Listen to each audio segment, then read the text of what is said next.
So what's up? Hey, I'm back, and you know I was gonna make a video like this. If you know me, you know I was. This is a genre that always sneaks up and haunts me each season. Somehow I always watch one video from this genre. I don't know why. And so of course I've watched a lot of these, and I know this. So in this video I'm gonna talk about the Wildest Ecchis. This is not gonna probably be all of them because, like I said, I haven't watched every single Ecchi. I'm not that crazy and invested in the Ecchis like that. But I've watched a lot of wild ones. I'm not. This is just a short list, no order. I'm not putting a whole bunch because I don't feel like revisiting a lot of these Ecchis because they're in the past, and I don't.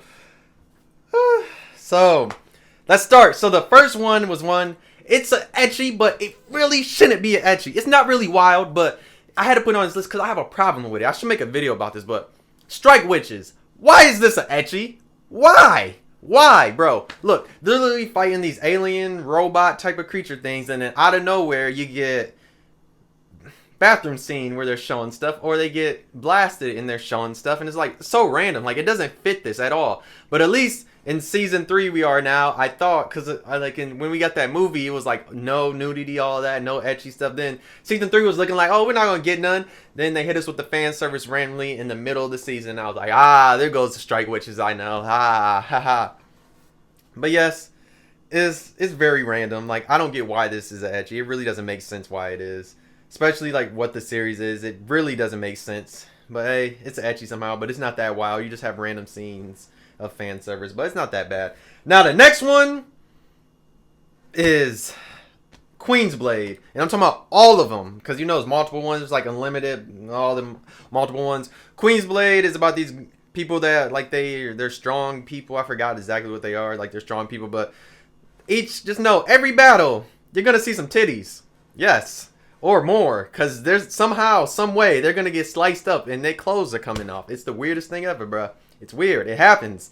But I don't know. It's like, it's an anime over these girls that have, these women that have powers and stuff with their swords, and they're strong, and they're called like queen. They have Queen's Blade. I forgot exactly what they're called or whatever, but it's an Ecchi, bro. It's wild. Why is it like almost every episode, bro, you get no break. No break at all. No, almost every minute of the whole show, bro, you get no break. You don't even get no like little intermission where you can just be like, let's have a nice episode. At least High School DxD does that, but hey, they just hit us with all fan service all the time. Now the next one is one of my favorite Ecchis of all time. I'm talking about To Love Ru. Now To Love Ru it does not have fan service all the time, but it's still wild. It has a lot of wild scenes. Momo with the popsicle, if you know, you know. A lot of wild scenes. Like, it has so many wild scenes in it with all the different girls and all the different characters, but it's like, this is a good Ecchi, because it's just like, it does overuse it, but it doesn't overuse it. It uses it at the right time and all that, but it's still wild because there's a lot of wild scenes in here that should not be in here, but it's in here. But it's wild, bro. It's very wild. It's very wild for no reason. That's how wild. All right. Next one is High School DxD. We all know about High School DxD. High School DxD with the power of Issei powers up when he loves boobs. He touches boobs and he gets powered up, especially in the later seasons from Rias. Hey, he gets powered up, man. That's how his power goes. That's the wildest thing about High School DxD, is just like, he gets powered up from titties, and it's just like, it's like, okay, but sure, I see where you're going for, but okay. But yeah, it's still wild, but it's not that wild. Now the next one is super wild. It's wild. Hybrid Heart Magica Academy. I don't even feel like saying it. It'll be up there. You'll see it. But this one is very wild. This is about these girls. These girls have these powers in these suits, but guess what they need to power these suits? Guess it. So a guy randomly comes to this academy because, like, is it his mom or cousin, or I don't remember exactly. It's either his mom, sister. No, it's his sister that runs the academy. But guess what?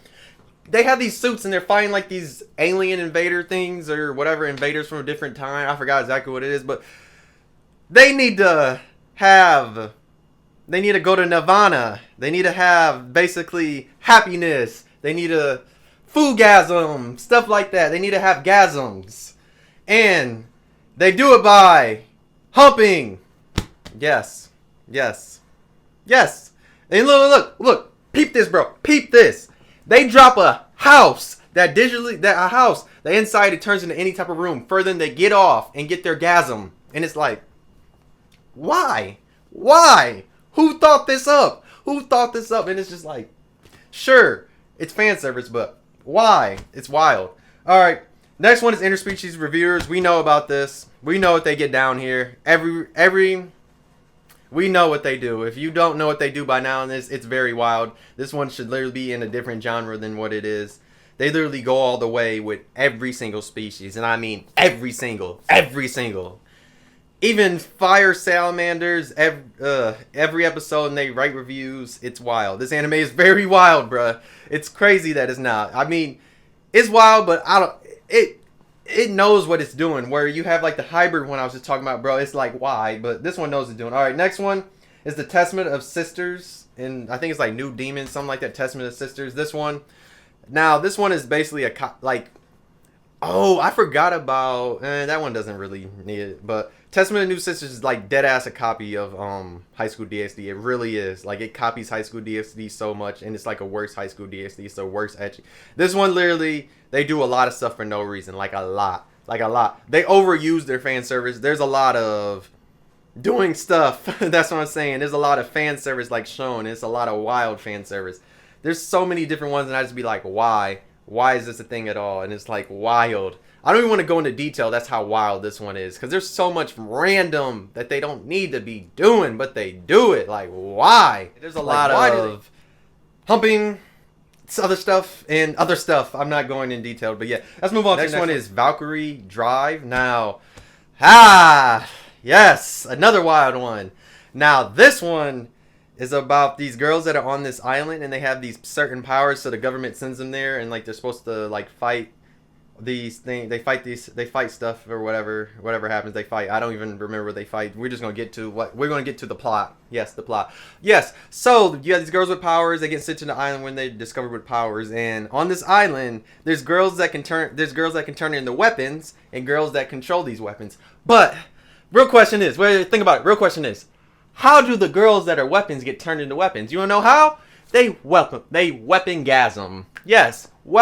Weapongasm. Yes. The person that's the one that controls the weapon has to make the other girl that's turned into a weapon, they have to make him weapongasm. Weapongasm. Like a foodgasm for Food Wars, but just with weapon. Just with a girl that can turn into a weapon. Yes. It's a real plot in the anime. I don't get why, but trust me, it is. Alright. Next one. I'm going to say this one for last. We're going to go to So I Can't Play H. Now, this is another ecchi. It's very wild. It's about these girls that are Grim Reapers that come to the world. And like the girls, they're looking for this person that has certain powers for their soul. So one of the person they have, because like one of the things they get these powers like when a person's really passionate about something. But hold that. This one dude's very passionate about being a pervert and being horny. Basically that. So how does he give them power? He has to get off to making them get off. Yes. That's how he gets powers in this. And it's very wild. Like, very. And it's like, oh, this is what we're doing here. This is what we're doing. Yes, we're doing this here. And that's what it is. Alright, the last one is the Quainster of Stigma. So, when I talk... Now, this one should be in a whole... This one should dead ass be in another category. It should not be in ecchi. Like, really, for real. This one... So, you have these Quainsters. And they control, like, metals and all this... metals and stuff like that. So how they get their powers is hold it. They have to find this girl that's suitable, and she has the right amount of, I forgot exactly what they call it, but just know they have to drink some milk. Not like milk from a glass, milk from some titties. Yes. So they're sucking titties in this anime. Yes. And it happens a lot, and it's just like when I first saw. Look, peep this first episode. It happens, and it's like, wow. We're going this route. Like, for real. Like, really for real. Like, they went that route. Like, for real. They really did. And I'm like, oh, okay. We're going this route. Trust me, it was very wild. I was like, oh. Every episode, there was a lot of stuff. And I felt like, I was like, why am I watching this? Like, for real, why am I watching this? I felt very disturbed watching this. Because it was like, every episode. Every episode, no break. The fighting was cool, but it's like, I love fan service. I love fans, but every episode, no. I don't want to see every episode. Okay. But yes, this is the wildest ecchis that I've watched, and I feel like are some of the wildest. There's probably more wilder ecchis than this, and if you know any, put in the comments. I might watch them, I might not, but knowing me, I probably will. And there's probably a lot of wild ecchis I forgot, because, like I said, I watched a lot of ecchis. We're down bad. I'm just playing. But yeah, if you enjoyed, hey, remember to like. Remember to subscribe if you really enjoyed. Comment anything you want. You can comment if you're watching these ecchis. You can comment anything. If you want to check out some of these ecchis, you can ask me where I watched them at, or you can check them out yourself. You can check them out yourself. But a lot of these are wild, and these are some of the wildest ones I think there are. There's probably more wilder ones. And yeah, this is the end of the video, man. Hey, this video killed me. Just hey, I got through it. Yeah. Wild ecchis! Because they're very wild. But yeah, if you made this far, you should subscribe. You should like. Check out the channel. I got a lot of nice videos. Check out some of the rest of the videos. And yeah, thank you for watching. And I'll see you in the next video. Bye!